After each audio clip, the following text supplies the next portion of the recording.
Before I begin this video, I would like to give a disclaimer concerning astrology in general. I fully believe that every person is in charge of their own fate, that we have free will, and that we are not 100% controlled by the planets or any outer circumstances. In fact, in my previous video, I argued that the whole notion of linear time and material reality is an illusion created by Saturn. By fixating so much on astrology, we are still under the grasp of Saturn. We are still under the grasp of the illusion of time. I personally find astrology to be mostly useful for understanding karmic ties and understanding certain historical events. Greetings everyone. I thought I should make a video on the Great Conjunction of December 21st, 2020. 2020 has been a very special year in astrological terms. There have been 13 full moons this year, when it's usually 12. The full moon at November 30 had a lunar eclipse. Now at December 14 there will be a total solar eclipse. Then at December 21st there will be a Great Conjunction, which is a conjunction between Jupiter and Saturn. In tropical astrology, this will be at 0 degrees Aquarius. I believe this is very significant, as I believe this will be a prelude to what we can call the Age of Aquarius. As I explained in my previous video, I think 2020 has been the way it has been, mainly because of all the planets being in Capricorn this year. Most notably, we had a Pluto-Saturn conjunction in Capricorn at January 12th this year. Saturn and Capricorn represents restrictions, and Pluto represents extreme changes in the world. This conjunction is very special. This takes place exactly on winter solstice at December 21st, and it takes place exactly 7 days after the total solar eclipse. The conjunction of these two great planets usually make it look like a bright light on the night sky. It looks like a star, a Christmas star. For this reason, it is believed that the Star of Bethlehem actually was a great conjunction in the sign of Pisces. To understand what the Age of Aquarius means, we will first have to understand astrological ages. Astrological ages are ages associated with each zodiac. This is about a period of 2000 years, usually a bit longer. However, to understand why these ages happen, we have to understand that the Earth wobbles. The Earth doesn't spin straight at its axis all the time, but the Earth wobbles around in a circle, and this process takes 26,000 years. We can call this the precessional cycle. This is also where the sidereal zodiac and the tropical zodiac will align every 26,000 years at the 0 point of Aries. Since there are 12 signs, we will divide the period of 26,000 years by 12, so we get about 2,160 years. However, the time of the precessional cycle might also vary a bit. It might be 25,000 or something years. It's difficult to go back in history, but we can find some clues to the most recent astrological ages. We can start with the age of Leo, which would have been about 10,000 BC to 8,000 BC. Leo represents the sun, and indeed 10,000 BC was when the last glacial period ended, and we transitioned from the Younger Dryas to the Holocene epoch. So the sun of Leo melted the ice. This was a time when people lived a nomadic life and were very much in tune with nature, very much like a lion on the savannah. However, not so much else is known of this age. The astrological ages actually go in reverse. So after Leo, we will not get the age of Virgo, but we will get the age of Cancer instead. The age of Cancer should have been about 8,000 to 6,000 BC. Cancer is known as the mother, where the opposing sign Capricorn is known as the father. Indeed, Cancer represents summer and Capricorn winter. Cancer also represents the summer solstice, where the sun is highest in the sky on the northern hemisphere. It is the giver of life and is the mother that nurtures and protects people. In this age we see that people started making small civilizations, started building houses and domesticating animals. From this age we also see figures that very much look like a great mother. We also know that some religions of this time worshipped a mother goddess. After the age of Cancer, we come to the age of Gemini. This should have been about 6,000 to 4,000 BC. Gemini are the twins, Castor and Pollux. They represent two people meeting each other, for example, trading and communicating. Indeed, it is in this age where we first saw real scripture and literature being invented.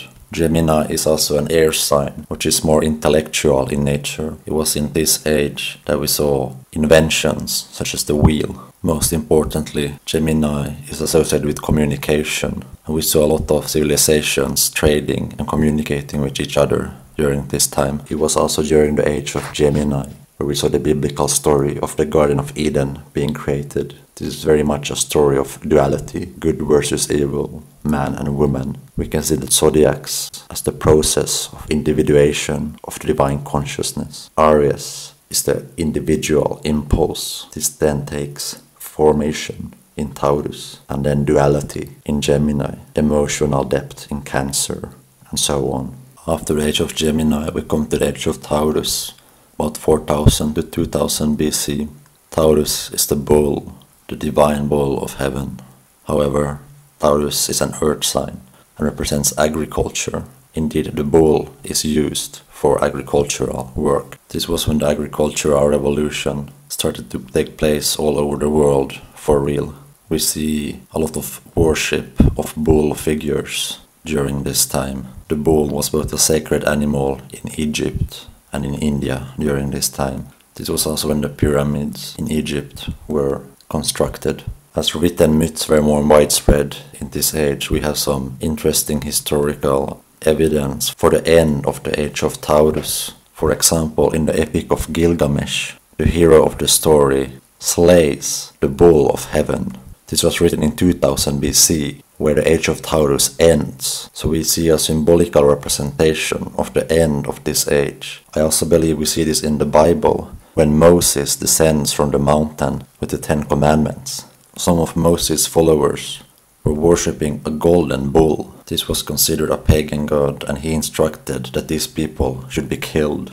In this way, the hero in the Epic of Gilgamesh and Moses kill the bull, and they end the age of Taurus. In alchemical systems, we also associate a metal with each planet. Now the planet of Taurus is Venus, and indeed the metal of Venus is copper. Bronze is mainly made from copper. It was in this age where we saw widespread use of bronze weapons and tools being made. Now transitioning to the age of Aries, this would have been about 2000 to 0 BC. Aries is the fiery ram, ruled by Mars, the planet of war. Indeed, in this age, we saw a lot of big empires warring with each other, such as Greece, Persia, China, and Rome. Indeed, the Romans consider themselves the children of Mars. The metal representing Mars is iron, and indeed, in this age, weapons made from iron saw widespread use. In mythologies from this age, such as in the Greek mythology, we also see the gods constantly warring with each other. Now, after the age of Aries, we come to the age of Pisces. Now, the transition from the age of Aries to the age of Pisces is most significant in many ways. We have to understand that the age of Pisces began at about the birth of Christ, and it is very well understood, not only by astrologers, but also by people such as Carl Jung, that Jesus Christ is the prime archetype of the Piscean age. Indeed, I believe that the Star of Bethlehem was a great conjunction in the age of Pisces. This happened about 6 BC. Indeed, the symbol for Christ was the fish, the ichthys. Pisces is the fishes. This was a huge change, as Aries is the first sign, and Pisces is the last 12th sign. Generally, Pisces is associated with spirituality. This fits exactly with the coming of Christ and religion, such as Christianity. During this time, we can also see that the vernal equinox point will have moved from Aries to Pisces almost completely. This is extremely interesting, as this means when looking at the tropical Aries, we will instead see Pisces. Now, when we look at the glyph of Aries, it actually looks much more like the constellation of Pisces, doesn't it? This is very curious indeed. Aries represents the spring equinox. This doesn't exactly fall in line with Easter. However, Easter is about 1 week after the spring equinox. It's interesting that during the spring equinox, the celestial equator around the Earth and the ecliptic plane of the Sun crosses each other. Indeed, they make a cross. This is when Christ was crucified. Easter is related to the Jewish Passover. Indeed, during this point, the sun starts to pass over the equator. In the Bible, Paul also states, "For Christ, our Passover lamb, has been sacrificed." Indeed, the lamb is Aries, the ram, which has been pacified in the Age of Pisces, the warlike ram of fire. In the Old Testament, we see a shift where lambs and rams start to be sacrificed instead of calves. This is a switch from the Age of Taurus to the Age of Aries. In Exodus, the Jews are told to mark their doors with the blood of a lamb to protect themselves from the 10 plagues. Egypt represents the Age of Taurus. Indeed, the pyramids were built during this age. Egypt is then destroyed, and those that have transitioned into the new Age of Aries are saved. God then passes over their homes and protects them. Indeed, it is from the tropical point of Aries that the sun starts to pass over the equator. The rebirth of Christ during Easter has much deeper symbolism. Indeed, it is at this time that the sun starts to move above the equator. This is spring. We see a rebirth of life on Earth. And of course, the common symbols for Easter are eggs and rabbits, both who are symbols of fertility. In fact, this goes all the way back to ancient Mesopotamia, with the goddess Ishtar, who was a goddess of love, beauty, and fertility, very much like Aphrodite. Indeed, we can hear the name Ishtar, Easter, and indeed the first point of Aries is the east point. Another theory for astrological ages is that it's the east point that decides the age. Right now the east point is pointing towards Pisces, so we are still in Pisces. However, according to this theory, we would not enter the Age of Aquarius until 2140. Going with the theory that the tropical zodiac should precess into the sidereal constellation, we would not enter the Age of Aquarius until sometime in 2400, as then the tropical Pisces would be fully in the constellation of Aquarius. Now coming to the figure of Aquarius, the water bearer. Aquarius is depicted as a man or woman holding a jug of water. We also seem to see this transition from Pisces to Aquarius in the Bible, as Jesus tells his apostles to find a man carrying a jar of water in Jerusalem and to follow him into his house. Another interesting thing is looking at the neighboring constellations of Aquarius. Beneath Aquarius we see Pisces Austrinus. This is the great fish, and according to legend, this is the parent of the two fishes in Pisces. The great southern fish is known to swim in the water that the water bearer pours from his jug. In mythology, I believe Aquarius is Prometheus, who stole fire from the gods of Olympus and gave it to mankind. This makes Aquarius a rebel figure, someone who rebels against the status quo, the elites on Olympus, and cares about the common man. Indeed, Aquarius is represented by a man, a human, someone who cares about humanity. Aquarius is also associated with technology, and we can see that the invention of electricity was conjunct with the discovery of Uranus, which is the modern ruler of Aquarius. This could mean that the fire from Olympus represents energy, such as electricity, or some kind of technology that can accelerate progression of mankind. Prometheus was then heavily punished for this act by Zeus, where he was chained to a rock and his liver was eaten every day by the eagle of Zeus, Aquila. Aquila is also a constellation close to Aquarius. This mythology also implies the sacrifice of a prominent character. This might echo the sacrifice of Christ in the Age of Pisces. Another mythological figure representing Aquarius is Ganymede. Ganymede was a normal, human, mortal boy. He was considered very beautiful, and Zeus had Aquila, his eagle, take Ganymede to Olympus, and Ganymede became the cupbearer of Zeus. This story represents the potential for mankind to rise to the rank ranks of the gods. I believe that the Age of Pisces was an age where mankind learned faith in God, and this was an age where religions ushered. Funnily enough, the ruler of Pisces is Neptune, and a common drug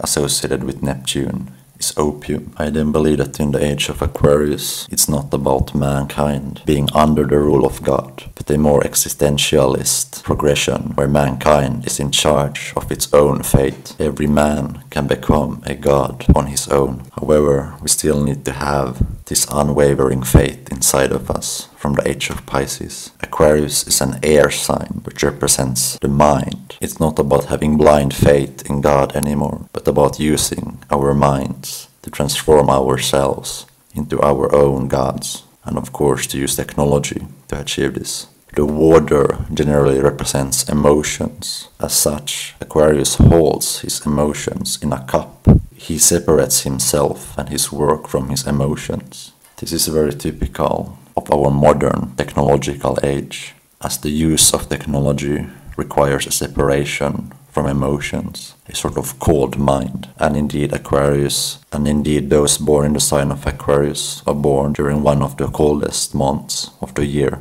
Looking at the tree of life in the Kabbalah, we see that Uranus, the ruler of Aquarius, is at the hidden point of Da'at. This is a very special sephira, as it essentially represents the relationships between all the other sephira. So this is a point where all kinds of different thoughts, people, cultures and religions meet at a single point. This is a time of unity, and the most prominent representation we have of Aquarius in our age is the internet. This is technology which unites all of us beyond physical and temporal limitations. In astrology, the 11th house of Aquarius generally represents friendships and connections. So indeed, Aquarius is the one that brings everyone together through the internet and technology and globalism. This is something that we already have right now. This signifies that we have already started shifting into the Age of Aquarius somewhat.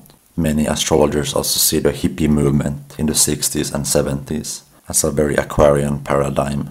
This was a sort of free-thinking revolt against the status quo. Aquarius is the free-thinking spirit and rebel who marches to the rhythm of his own drum. Looking at other constellations near Aquarius, we see Delphinus, who's the dolphin.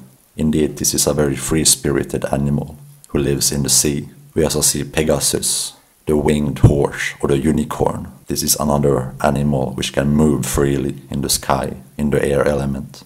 Aleister Crowley famously had a vision where he saw that the symbol of the dolphin would bring the Age of Aquarius. By the way, I would really recommend the SpongeBob movie. It's maybe more profound than you think. In the switching from astrological ages, we might have certain significant events, such as the fall of a civilization or the birth of some specific person, like Jesus. However, I believe we have certain sub-ages of each great astrological age. We have a beginning, middle and end, considering that zodiacs are split in cardinal, fixed, and mutable signs. It would make sense that the astrological ages are split in the same way.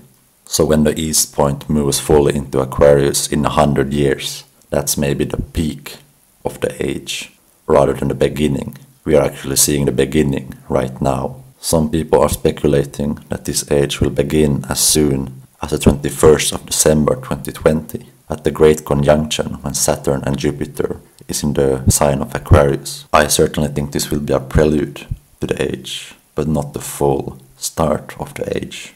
Rather, I think that the Age of Aquarius will begin in November 2024 when Pluto moves into Aquarius. Pluto is the outermost planet, which really controls how divine consciousness enters our solar system. Therefore, it makes sense that Pluto will be the switch which makes this happen. Indeed, we can see that Pluto in Aquarius generally means revolution on Earth. In 1778, when Pluto went into Aquarius last time, the US had just declared independence as a revolt against the British Empire. And in 1793, the French Revolution started. So this is Aquarius on a bigger scale. In 1532, Henry VIII declared himself the head of the church in England, a rebellion against the Pope. In 1287, there was the Welsh rebellion against England. In 796, Charlemagne became the Holy Roman Empire and declared himself as a holy leader. And in 551, the Prophet Muhammad, who would start the Islamic faith, was born. In 2022, the US will see a Pluto return, where Pluto is in the same place in the sky as it was when the US was founded. This could potentially mean a new revolution in the US. Most likely we will see a worldwide rebellion against the elites on Olympus and people who sacrifice themselves in favor of the common people. We will also see a new focus on technology, most likely renewable energy. Although of course the excessive use of technology can be a shadow side of Aquarius, especially concerning the advent of AI. Nevertheless, I believe this great conjunction will be significant and will be a prelude to the Age of Aquarius. This conjunction happens exactly at midwinter solstice and creates a Christmas star, just like the Star of Bethlehem. The Star of Bethlehem was in the sign of Pisces, signifying the Age of Pisces. This time it's in Aquarius, signifying the New Age. And indeed, the term New Age, you know, crystals and all of that, this is indeed just another term for the Age of Aquarius. Aquarius is the New Age. And the New Age thinking, including astrology, is very Aquarian-like. In fact, Aquarius rules astrology. The Trump tarot card for Aquarius is the Star. This card depicts a woman who's naked, she's free, she has 1 foot in the water and 1 foot on land. She's emotional and free, but she still has the 1 foot on land, so she still has her material sensibilities and is able to use technology. Generally, this card signifies inspiration and purpose in life and might represent a free-spirited artist. This conjunction is also very significant, as for the past 200 years or so, all of these great conjunctions between Saturn and Jupiter in the tropical systems have been in Earth signs, with the exception of 2 conjunctions. So we have seen that these conjunctions have been in Earth signs since the 1800s. This is when the Industrial Revolution started to take foot in the world, a very materialistic paradigm of the Earth element. This conjunction at December 21st is in the sign of Aquarius. And for the next 200 years, all of these conjunctions will be exclusively in air signs, also in Gemini and in Libra. This signifies a shift from a materialistic paradigm to a paradigm of freedom and the use of the intellect.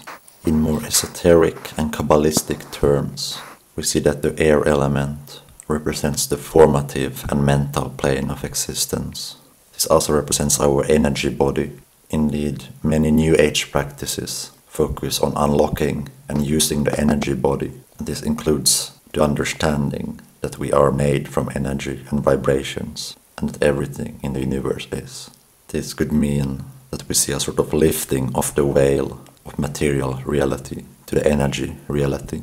Humans will start to become more in tune with their energy self. I believe the Age of Pisces have taught us that everything is divine and that we ourselves also are divine and that we have the power of God inside us to create and manifest our own reality through having unwavering faith in the unseen reality. Aquarius then teaches us how to control our thoughts and emotions to manifest exactly what we want in a controlled way. Many people let their emotions take over themselves, and those people act in irrational and maybe even dangerous ways. This can be a big obstacle for a human's transcendence into godhood. We see a mythical battle between Jupiter and Saturn in the sky. Jupiter is the planet of expansion. It's the planet of Sagittarius, who's the seeker of truth. Saturn, on the other hand, is the planet of constrictions and represents the illusion of material reality. These 2 planets are like yin and yang. However, as I said in my last video, Saturn is not necessarily evil, as you could not build a house with just Jupiter, because then there would be no walls. There would just be endless expansion. You also need the constriction from Saturn to make something tangible. Considering the circumstances, I would say this battle will go to Jupiter. We will see a lifting of the veil and more freedom from the Saturnian restrictions. However, in classical astrology, Aquarius is also partly ruled by Saturn. This could imply that Saturn will be dominant still. Another interesting fact about the power of these great conjunctions is that the presidents that were elected during such conjunctions have died. William Henry Harrison was elected in 1840 and died 1 year after. Abraham Lincoln was elected in 1860 and died 5 years after. James Garfield was elected in 1880 and died 1 year after. William McKinley was elected at 1900 and died 1 year after. Warren Harding was elected in 1920 and died 3 years after. Franklin Roosevelt was elected in 1940 and died 5 years after. John F. Kennedy was elected in 1960 and was assassinated 3 years after. You can find many more interesting patterns about these conjunctions if you look hard enough in history, but the point is that these conjunctions have this kind of significance. They always lead to some significant change. At the end of the day, I urge you to not be controlled by the movements of the planets, but to be free, like a dolphin, like Aquarius, and think for yourself. Use your own mind, and understand that the outside world is a reflection of your inner self. This includes the planets. And as real Jewish Kabbalists would say, the planets are mere physical tools for higher forces, such as the angels, which they use to do certain tasks on Earth. This means it's much more worthwhile to connect with the real intelligences and beings behind the planets, rather than to just look at the paths of the planets themselves. You will find that most ancient cultures had very real and intimate relationships to the beings of the planets. I believe this is a much more profound understanding of astrology than just looking at where the planets are. And the only way you can know is to try this out for yourself. Maybe invoke a planetary spirit in a ritual or something. Another constellation close to Aquarius is the Sculptor. I also believe that this is a good symbol for the Aquarian age, as mankind can sculpt its own destiny and can sculpt the environment to fit our needs and desires through technology. We are no longer just being sculpted by the gods, but we are now sculpting ourselves. We are the makers and creators of our own destiny and our own meaning in life. This is the great dilemma that all of us must face. There is no objective meaning. We simply have to push the rock up the hill again and again, but we have to find our own meaning in it and our own happiness. So whether you become a peace-loving hippie, an astrologer, a rebel, an inventor, or a sculptor, you are the one who chooses your own life path. You are carving it out from the marble of the universe that is your own mind.